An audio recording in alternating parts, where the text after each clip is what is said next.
And it's Saturday again. Welcome back. We hope you're subscribed because we're talking subscriptions today in the Gunners Club, and you're with Seuss and me, Gunner. If you're like me, you've probably got close to a handful of subscriptions for things that you're watching on your screens. What do you have yourself, Seuss? Oh, I think from memory I've got 5. I've got, Wow.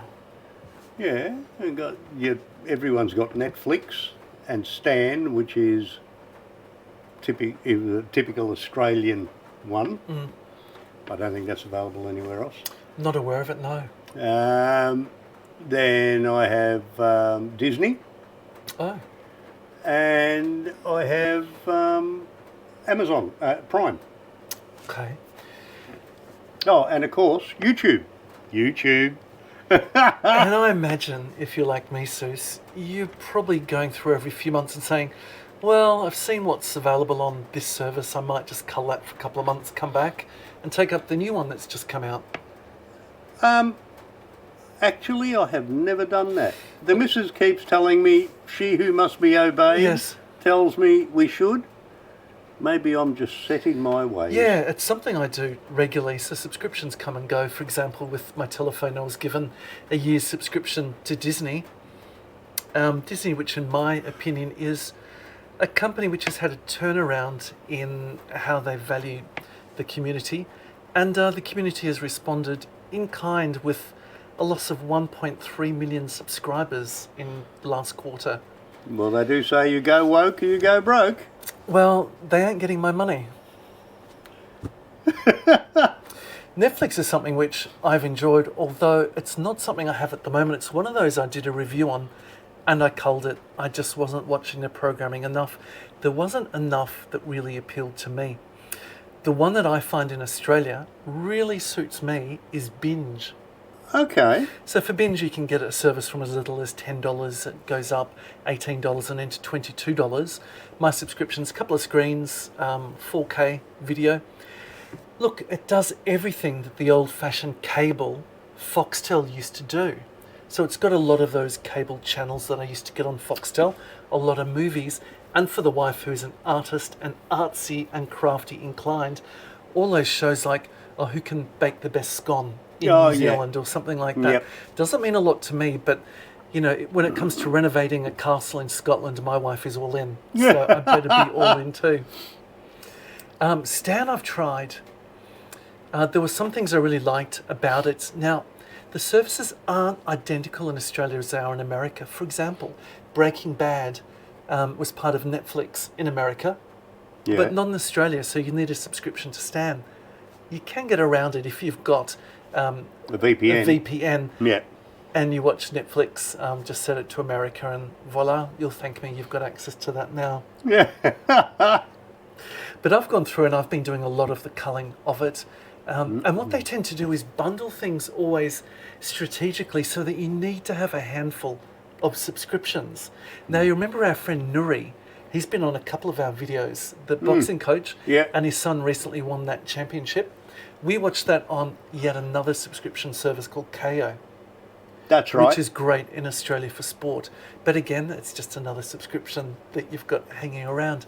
Well, how many do you really need? For me, I think if you're paying for more than 3 at a time, you're probably paying too much. I think what you do is you watch the ones you're interested in, and then after a few months, if your better half lets you, drop that one, go on to something else, and then come back maybe in 6 months and see what's going on. You know what they say?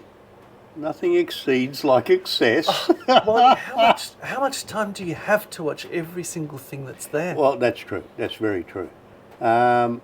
Every now and again, a particular movie or something comes up. I'll see it on a sign of a bus, you know, or something like that, where, this new one's just come out, rah. Invariably, it's on one of the subscriptions I don't have.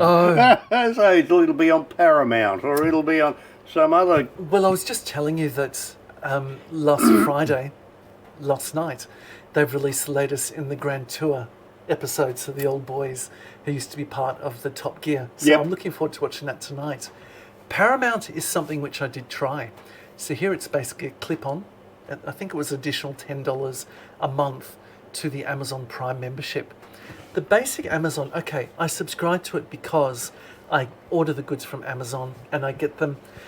Look, I'll be honest, the last 2 deliveries haven't come the next day as promised. It's been the day after, so the next day service has not really been working.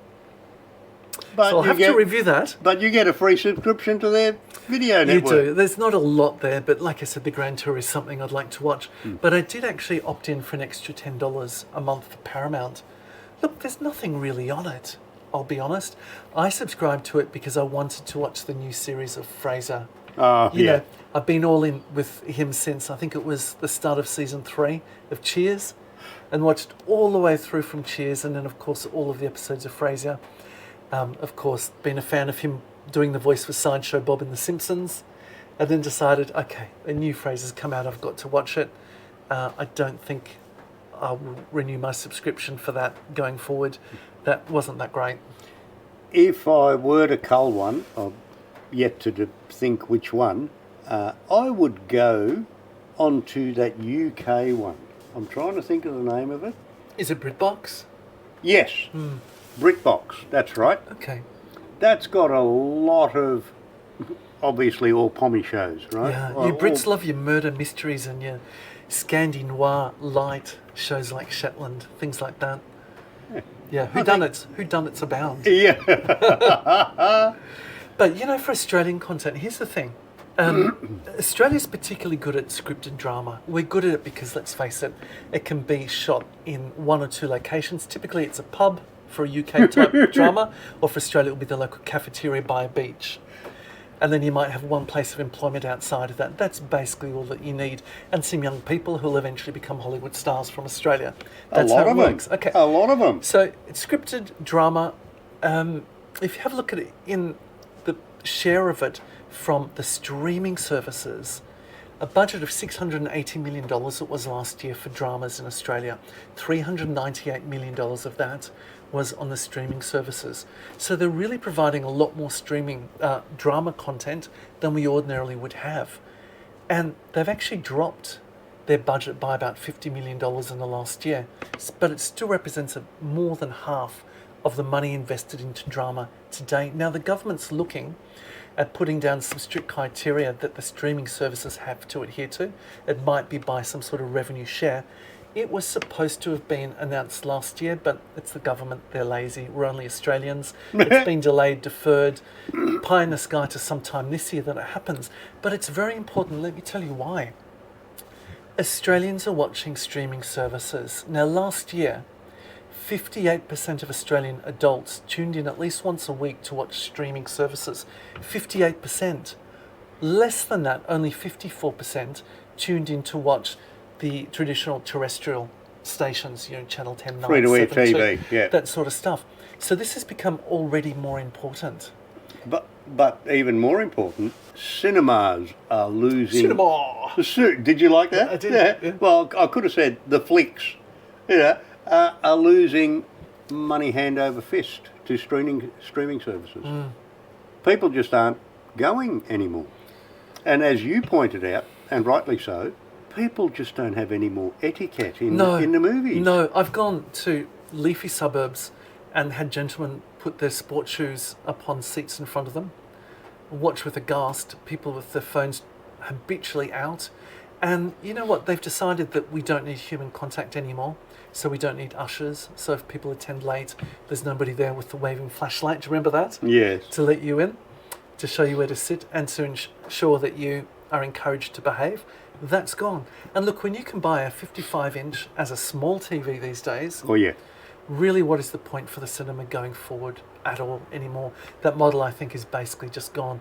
People aren't dressing up to go to the cinemas. No. People aren't even keeping their shoes on, and they're not keeping their phones in their pockets. So I think I can just keep my wallet in my trousers, basically, when it comes to that. And that's a great sadness, I think. Well, consider, how much does it cost for an evening out to the cinema for a couple? That's right. And then on top of that, you buy your lollies and your ice creams and all that, and your popcorn, and it's always a bucket of popcorn, which you wear half of. But, that's going to set you back $100. That's exactly it. Now you can get a lot of streaming services for that. Well, you can. Have a look it's at- 5 months. 5 months worth of streaming Well, that's for right. that one night out at the cinema. Well, in fact, in Australia now, they're starting to play a little bit, and I know they have already in America, with ad-based support. So for as little as $6.99 a month, you can have access to Netflix in Australia, providing you're prepared to watch the ads. Now, my life has become so much better since I've got rid of ads from my life. And what that means is that I never watch a TV program or a video that's got ads. I don't listen to radio content with ads. It's just simply not part of my religion. I don't do ads. And probably the most expensive subscription that I have is for my YouTube Premium. And if you haven't tried it, just try it once. I promise you, your experience will increase out of sight. That's true. That's true. Yeah. And we still get paid anyway. Go back, have a look what you've got in your subscriptions. I'm sure there's a couple you're not watching, and I'm sure there's a couple of new ones that are novel that you can get some sort of a deal on. Just do me a favour and let me know how you go with that. I'm sure there'll be something new for you to find. And I dare say you'll have subscription services that we have never heard of from wherever you are. Yeah, and there's some, exotic ones to me, like Apple TV, for example. That's I right. managed to watch some Tom Hanks movies which were not available anywhere else, but simply because I bought some product, I was given access to that. Well, sure, check it out. If it's free, it's great. Yeah, if it's free, it's for me. It's free, it's good, check it out. I got to say, I'm hooked on streaming services. I don't watch anywhere near enough to warrant the amount I have. I just like to know, it's like a safety blanket. I just like to know that they're there for when I want to watch something. I think that might be what it is. A security blanket of streaming. One tip I wanted to leave you with, I've recently discovered the Amazon Fire Stick. Now the great thing about it is if you've got an old TV and it's particularly good quality, so you don't want to throw it out just to put to landfill, and you can't get the app that you need, the Amazon Fire Stick, it's basically their operating system, and a lot of the apps that you're looking for that your TV may not support are available there. For example, in Australia for binge on a non-4K TV, I just simply bought the Amazon Fire Stick, the light one, because I didn't need a 4K, $49, and it's rescued a $3,000 TV from going to the landfill. So a really good tip. So There you stick go. with us, we'll save you money. I reckon that just about does it. What do you reckon? I think so too. And if you like what you see, go back, do us a favour. We've got lots of videos. There's a lot of fun, a lot of laughs, and join us on some more adventures. And the odd drink. Give us Do all that stuff. all that, all the good gear. Yeah, all the good stuff. Catch you later.